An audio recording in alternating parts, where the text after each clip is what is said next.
বক্তব্য রাখার জন্য আমি অনুরোধ জানাচ্ছি আবুল হোসেন স্যারকে। আবুল হোসেন স্যারকে কিছু বলার জন্য অনুরোধ। আলহামদুলিল্লাহ ওয়াসসালাতু ওয়াসসালামু আলাইকা ওয়া আলা নাবিয়্যিনা বা'দা। আউযু বিল্লাহি মিনাশ শাইতানির রাজীম। বিসমিল্লাহির রহমানির রহিম।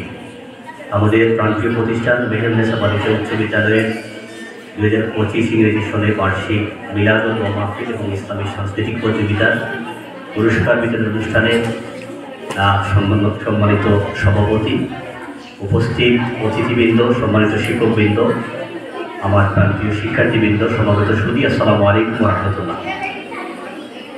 আসলে আমরা যত চমৎকার একটা সময় অতিবাহিত করলাম। আল্লাহ রাব্বুল আলামিনের শান এবং মানে, তার রাসূলের হাবিব হযরত মুহাম্মদ সাল্লাল্লাহু আলাইহি ওয়াসাল্লামের শান এবং মানে আমরা যদি কিছু সময় অতিবাহিত করি, তা আল্লাহর কাছে অনেক অনেক বেশি গুরুত্বপূর্ণ। আমরা এই যে নেক মাহফিলে সকলে সমবেত হলাম, এটা আল্লাহ যাতে কবুল করে সবাই বলে আমিন। প্রিয় শিক্ষার্থীবৃন্দ, আমরা আজকের এই অনুষ্ঠানের মাধ্যমে এটা যদি প্রমাণ করতে চাই, সেটা হলো যে আমাদের জেনারেল যে শিক্ষা ব্যবস্থা, জেনারেল শিক্ষা ব্যবস্থায়ও দিনই কার্যক্রম পরিচালিত হয়। রাষ্ট্র সেই স্বীকৃতিতে আমরা আমাদের মন এবং মননে আমরা সেটা ধারণ করি এবং লালন করি।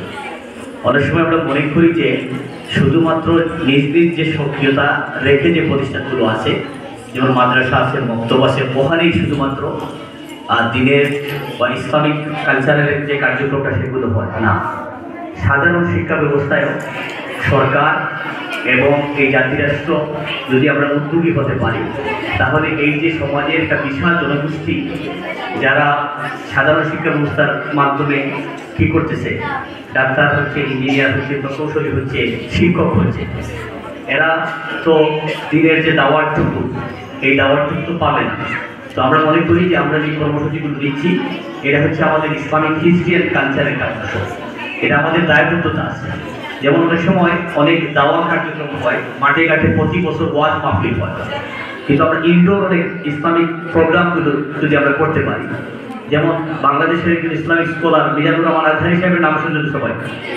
উনি গতকালকে একটা মেডিকেল যে স্টুডেন্ট সোসাইটি আছে তাদেরকে নিয়ে তিনি মেডিকেল দাওয়া কনফারেন্স করেছেন।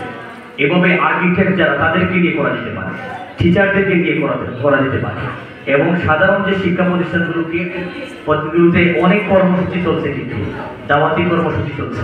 তো আমরা সেগুলো করবো। আমাদের ফরজ ইবাদতগুলো আমরা করবো, আমরা নফল তো অবশ্যই করবো, রাসূলের দেখানোর পথে আমরা চলবো। আমাদের সমাজ, আমাদের ব্যক্তি, জাতিরাষ্ট্র প্রত্যেকটা জায়গায় আল্লাহর হুকুমকে আমরা পালন করার পত্রটুকু আমরা আসতে নিই।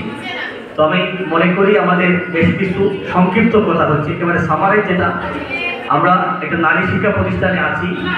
সোসাইটির মানুষ আমাদের কাছে অনেক কিছু দাবি রাখে যে এখানে একটা নিরাপত্তা, এখানে কি আছে, এটা নিরাপত্তা। এখানে আমরা মুসলিম যারা, হিন্দু যারা, ধর্মবর্ণ নির্বিশেষে সকলে একটা নিরাপত্তার চাদরের মধ্য দিয়ে আছে। আমরা এখানে বিশেষ করে ইসলামিক দিনী কালচার এবং আমাদের যে স্কুলের যে ইউনিফর্মগুলো আছে, দুটোটাই আমরা মেটিকুলাসলি আমরা সেটা প্রতিপালন করি। আবার আমাদের যারা বন্ধুরা যারা আছে ভিন্ন ধর্মাবলম্বী, তাদের প্রতি আমরা সদদৃষ্টি রাখি রাখি না। তো আমরা এটা ব্যক্তি জীবনে আমরা করবো। আমাদের যে কালিমা, নামাজ, রোজা, হজ, যাকাত, যেগুলো আমাদের ফরজ, আমাদের অত্যাবশ্যকীয়, আমরা সেগুলো নিজেকে প্রতিপালন করি। আরেকটা কথা হচ্ছে, সব সময় আমরা, অনেকেই চলে যাবে এসএসসি পরীক্ষার্থী যারা দশম শ্রেণী আছে, তারা তো আগামীতে থাকবে, ইনসাফ প্রতিষ্ঠা করার চেষ্টা করবে। ন্যায় ইনসাফ ইনসাফের জন্য আজকে এই যে বৈষম্য বিরোধী যে আন্দোলন হলো, আজকে যে এই যে একটা সুন্দর একটা সোসাইটি আমরা পেলাম, একটা সুন্দর পরিবেশ পেলাম, এই ইনসাফ ভিত্তিক আন্দোলনের জন্য এটা। আমি আমার মধ্যে ইনসাফ প্রতিষ্ঠা করবো। এরপরে আমি বলবো, রাসূল তার জীবনে রিপিট করেছেন, তারপরে সমাজকে বলার চেষ্টা করেছেন।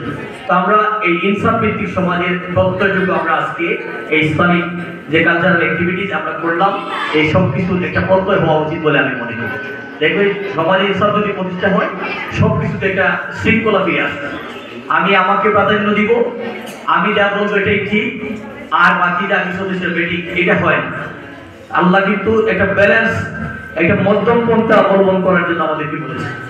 তো যাই হোক, আমরা কোরআনের খেদমত করবো, বিশেষ করে রমজান মাস আসছে, রমজান মাসে বন্ধ। সকলে জানো আমরা মেয়েরা যারা আসছি, যারা শিক্ষিতদের অবর্ণনীয় একটা সুযোগ আমাদের সামনে আসছে, হাতছানি। আমরা দারুল খেলাধুলোতে অংশগ্রহণ করবো, এই দাওয়াতটুকু সবাইকে পৌঁছে দিবা, আর পরস্পর সহানুভূতিশীল হব। আমরা আসলে ব্যক্তির আক্রোশটাকে একটু মিনিমাইজ করব।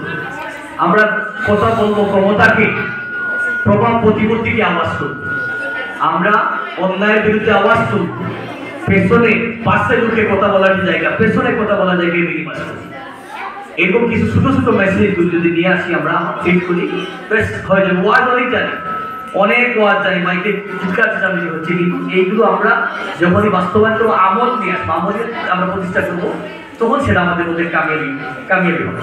তো বন্ধুরা, সবাই যারা পুরস্কার পেয়েছো তাদের জন্য অভিনন্দন, যারা বাছাই পর্বে দিয়েছো তাদের জন্য অভিনন্দন, যারা পাওনায় অংশগ্রহণ করেছো তাদের জন্য অভিনন্দন, যারা শুনেছো, সহযোগিতা করেছো, স্বেচ্ছাসেবক হিসেবে কাজ করেছো, আমার স্যারেরা ম্যাডামেরা স্ব অবস্থান থেকে দোয়া দিয়ে, টাকা পয়সা দিয়ে, যে অবস্থায় সহযোগিতা করেছে, সবার জন্য আল্লাহর কাছে প্রার্থনা করি আল্লাহ প্রত্যেকের মাথার সিটকে যেন পূর্ণ করে। সবাই বলে আমি।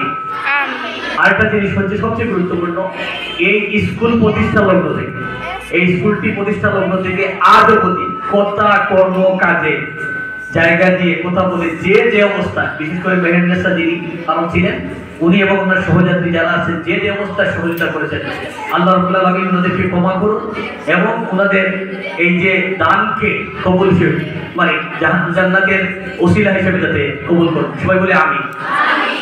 আরেকটা কথা সর্বশেষ, সেটা হচ্ছে আমরা